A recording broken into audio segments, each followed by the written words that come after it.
तो आज से हम जूलॉजी का नया टॉपिक जो है वो शुरू करने जा रहे हैं।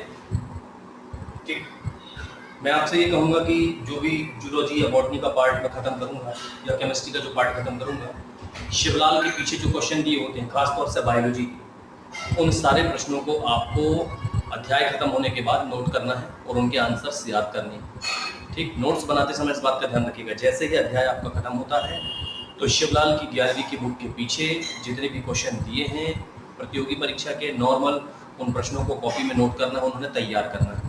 ठीक, उनमें से प्रश्न आते हैं। ठीक, ध्यान रखिएगा। चलिए, तो हमारा जो नया पार्ट है वो है परिसंचरण तंत्र। परिसंचरण तंत्र क्या होता है भाई? तो याद रखिएगा, परिसंचरण तंत्र जो है वो जीवों के शरीर में पाया जाने वाला एक ऐसा तंत्र होता है जिसके माध्यम से विभिन्न प्रकार के पदार्थ, चाहे वो उपयोगी हो चाहे अनुपयोगी, उनका परिवहन होता है। तो उपयोगी और अनुपयोगी पदार्थों का परिवहन करने के लिए शरीर में जो एक तंत्र पाया जाता है उसे परिसंचरण तंत्र कहते हैं। परिसंचरण तंत्र दो प्रकार का होता है, एक खुला एक बंद। खुला परिसंचरण तंत्र किसे कहते हैं? खुला परिसंचरण तंत्र एक ऐसा परिसंचरण तंत्र होता है जिसमें रक्त जो होता है वो खुले रूप में प्रवाहित होता है। खुला परिसंचरण तंत्र जो है एक ऐसा तंत्र होता है जिसमें रक्त जो है वो खुले रूप में प्रवाहित होता है। ध्यान रखिएगा। ठीक, खुला परिसंचरण तंत्र जो होता है इसमें अंगों के चारों तरफ रक्त भरा होता है क्योंकि खुला परिसंचरण तंत्र है। ठीक, तो इसमें सभी अंग जो है रक्त से घिरे होते हैं और ऐसा परिसंचरण तंत्र पाया जाता है आर्थ्रोपोडा में। आर्थ्रोपोडा संघ जब अपन ने पढ़ा होगा, ठीक, तो उसमें अपन ने कॉकरोच, केकड़ा, मकड़ी, ठीक है ना, मोलस्का संघ जो होता है पाइला यूनियो, ठीक, मोलस्का संघ। तो आर्थ्रोपोडा और मोलस्का संघ में मुख्य रूप से खुला परिसंचरण तंत्र पाया जाता है। आर्थ्रोपोडा में अपन ने 11वीं में कॉकरोच पढ़ा हुआ है, ठीक है ना, 11वीं में पढ़ा हुआ है। तो हम ये कहेंगे कि कॉकरोच में रक्त से भरी देह गुहा पाई जाती है जिसे हीमोसील कहते हैं। रक्त से भरी देह गुहा पाई जाती है जिसे हीमोसील कहते हैं। तो इस प्रकार से हम कहेंगे कि उसमें खुला परिसंचरण तंत्र जो है वो होता है। खुला परिसंचरण तंत्र, ध्यान रखिएगा, इसमें रक्त जो है खुले रूप में शरीर में प्रवाहित होता है। रक्त से भरी देह गुहा ऐसे जीवों के शरीर में पाई जाती है जिसे हीमोसील कहते हैं। हीमोसील मुख्य रूप से आर्थ्रोपोडा में, इसके अलावा कुछ मोलस्कों में भी देखने को मिलती है खुला परिसंचरण तंत्र। ठीक है ना, तो प्रारंभ में जीवों में खुला परिसंचरण तंत्र पाया जाता था, बाद में बंद परिसंचरण तंत्र आया। ठीक, तो बंद परिसंचरण तंत्र की जो खोज है वो विलियम हार्वे के द्वारा की गई थी। बंद परिसंचरण तंत्र की खोज विलियम हार्वे के द्वारा की गई थी। इसमें जो रक्त होता है वो बंद नलियों के अंदर बहता है, याद रखिएगा। ठीक है ना, इसमें जो रक्त है वो बंद नलियों के अंदर बहता है। तो बंद परिसंचरण तंत्र जो है ये कहाँ पर पाया जाता है? सभी विकसित जीवों में, जैसे मनुष्य है या जितने भी स्तनी है, इन सभी में कौन सा परिसंचरण तंत्र पाया जाता है? बंद परिसंचरण तंत्र जो है वो पाया जाता है। ठीक, चलिए, इसकी भी जानकारी हमें लग गई।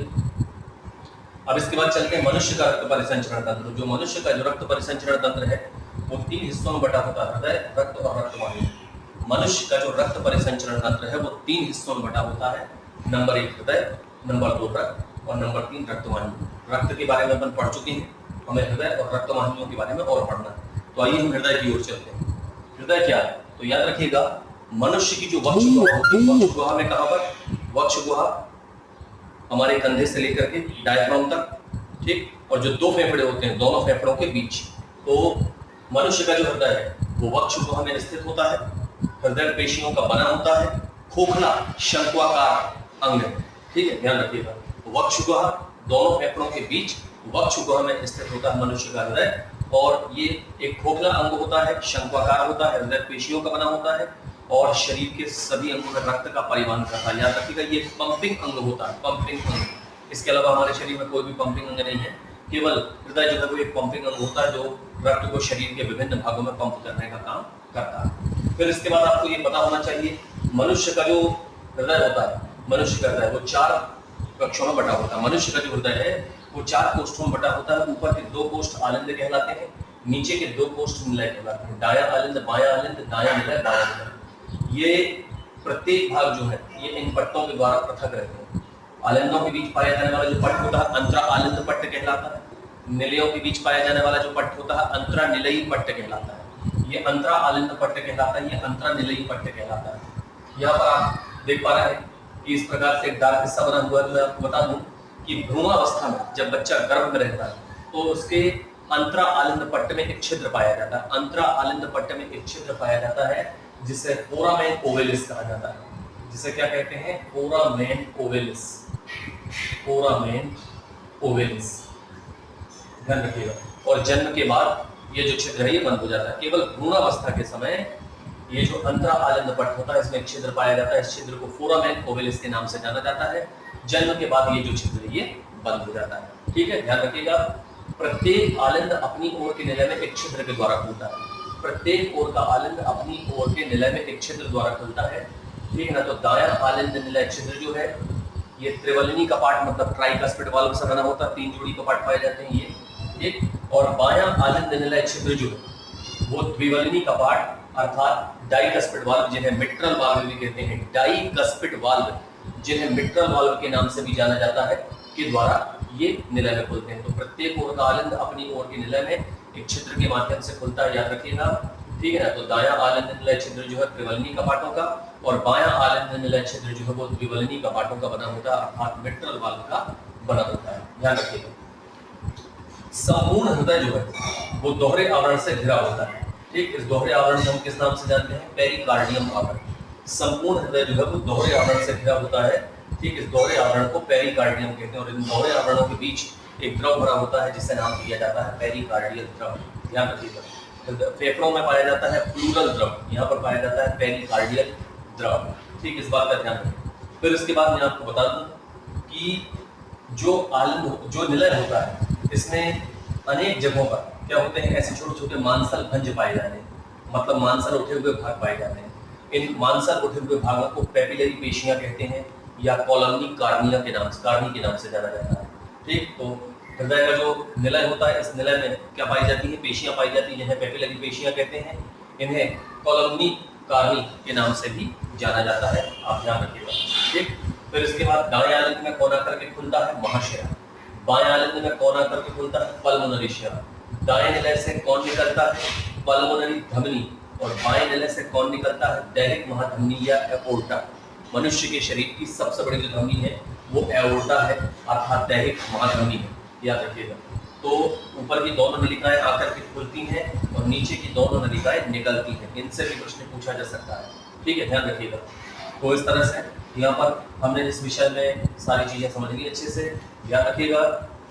जो भी मैंने बताया है अभी तक मिट्रल वाल्व का क्वेश्चन आ चुका है, एओर्टा का क्वेश्चन आ चुका है, ठीक, बड़ी परीक्षा में फोरामेन ओवलिस का क्वेश्चन आ चुका है। तो इन बातों का ध्यान रखें। फिर चलते हैं हृदय भित्ति की ओर। जब हम पेरिकार्डियम नामक ये जो आवरण है इसे हटा देते हैं तो हृदय की दीवार दिखाई देती है जिसे हृदय भित्ति कहते हैं। हृदय भित्ति होती है त्रिस्तरीय। इसमें सबसे बाहरी स्तर जो होता है उसे कहते हैं एपिकार्डियम। ये सबसे बाहरी स्तर होता है एपिकार्डियम। मायोकार्डियम जो है ये मध्य स्तर होता है और हृदय पेशियों का बना होता है, ठीक। और एंडोकार्डियम जो होता है ये सबसे आंतरिक स्तर होता है हृदय का। हृदय की जो दीवार है, ठीक है ना, वो दिखती एक है लेकिन 3 हिस्सों में बटी होती है। तो सबसे बाहर वाला जो है वो एपिकार्डियम हो गया, ठीक। मध्य वाला जो है वो मायोकार्डियम हो गया, हृदय पेशियों का बना होता है। और सबसे अंदर वाला जो है वो एंडोकार्डियम कहलाता है और हृदय पेशियों का निर्माण करने वाला स्तर है, वो हृदय पेशियों को बनाता है, ठीक। फिर चलते हैं हृदय के प्रकार की ओर।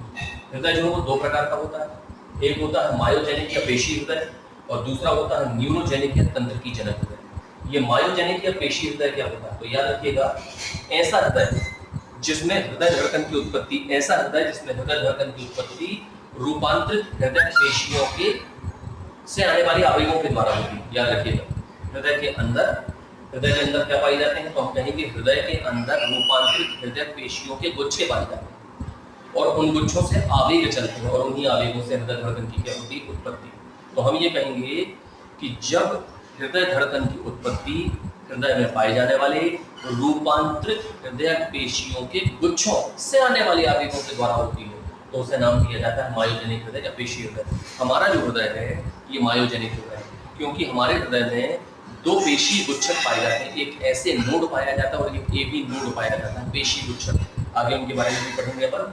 तो इस प्रकार से जब हृदय धड़कन की उत्पत्ति हृदय में पाए जाने वाले रूपांतरित हृदय पेशियों के भाग द्वारा होती है तो उसे मायोजेनिक हृदय या पेशी हृदय के नाम से जानते हैं। ऐसा हृदय केवल मोलस्कों में और कशेरुकियों में पाया जाता है, केवल मोलस्कों में और कशेरुकियों में पाया जाता है। हमने बोला एक रसायन होता है जिसका नाम है एसिटिल कोलिन। एक रसायन होता है जिसका नाम है एसिटिल कोलिन। वो ऐसे हृदयों की हृदय धड़कनों को क्या कर देता है? बंद कर देता है। ऐसे हृदय की हृदय धड़कनों को बंद करने का काम करता है कौन? एसिटिलकोलिन। इस बात का ध्यान रखिएगा। न्यूरोजेनिक हृदय या तंत्रीजनक हृदय कैसे कहते हैं? तो याद रखिएगा, न्यूरोजेनिक हृदय या तंत्रीजनक हृदय, तो ऐसा हृदय जिसमें हृदय धड़कन की उत्पत्ति तंत्र की ही गुच्छकों से आने वाले आवेगों के माध्यम से होती है। इसमें रूपांतरित हृदय पेशियों के गुच्छों से आने वाले आवेगों के माध्यम से, रूपांतरित हृदय पेशियां जो होती हैं जब वो आवेग प्रसारित करती हैं, तो ऐसा हृदय जिसमें रूपांतरित हृदय पेशी के गुच्छे पाए जाते हैं और हृदय धड़कन की उत्पत्ति करते हैं, तो मायोजेनिक हृदय। और ऐसा हृदय जिसमें तंत्र की गुच्छकों, तंत्र की गुच्छ मतलब तंत्रिका, तंत्र के जो तंत्रिका तंतु होते हैं, तंत्रिका तंत्र से निकलने वाले जो तंत्रिका तंतु होते हैं, वो जो गुच्छक बनाते हैं, उन गुच्छकों से आने वाले आवेगों के कारण जब हृदय धड़कन की उत्पत्ति होती है, तो ऐसा हृदय हमारे लिए कहलाता है न्यूरोजेनिक हृदय, ठीक है, तंत्रीजनिक हृदय। ये हृदय केवल आकाशीय रुकियों में पाया जाता है, जैसे एनिलिडा वगैरह जो संघ होते हैं, या मतलब आकाशीय रुकि में जितने भी संघ होते हैं, उनमें जहां जहां हृदय पाया जाएगा वो सारा हृदय कौन सा होगा? न्यूरोजेनिक, जैसे एनिलिडा हृदय, ठीक है। तो इस बात का ध्यान रखिएगा कि जब रूपांतरित हृदय पेशियों से आने वाले आवेगों से हृदय धड़कन की उत्पत्ति होगी तो पेशीजनक हृदय, और तंत्र की गुच्छकों से आने वाले आवेगों के कारण जब हृदय धड़कन की उत्पत्ति होगी तो न्यूरोजेनिक या तंत्र की जनक हृदय। मोलस्क और कशेरुकियों में मायोजेनिक हृदय और बाकी सब अकशेरुकियों में न्यूरोजेनिक हृदय या तंत्र की जनक हृदय पाया जाता है, ठीक। तो आप बुक से भी स्टडी करें, ध्यान से स्टडी करें, ठीक, क्योंकि इन्हीं में से प्रश्न बनेगा, पक्की बात है। जैसे आगे बैकले की पेशियां कहाँ पाई जाती हैं, तो आप क्या कहेंगे? हृदय। और यदि आलिंद का नाम दे दे तो आप क्या बोलेंगे? निलय, ठीक, मतलब आलिंद निलय नाम दे दे तो आप कहेंगे निलय, ठीक। तो इस तरह से ये हो जाता है। इसके आगे का टॉपिक अगले वीडियो में आपको पढ़ने को मिलेगा। अच्छे से पढ़ें, ठीक, ध्यान से पढ़ें।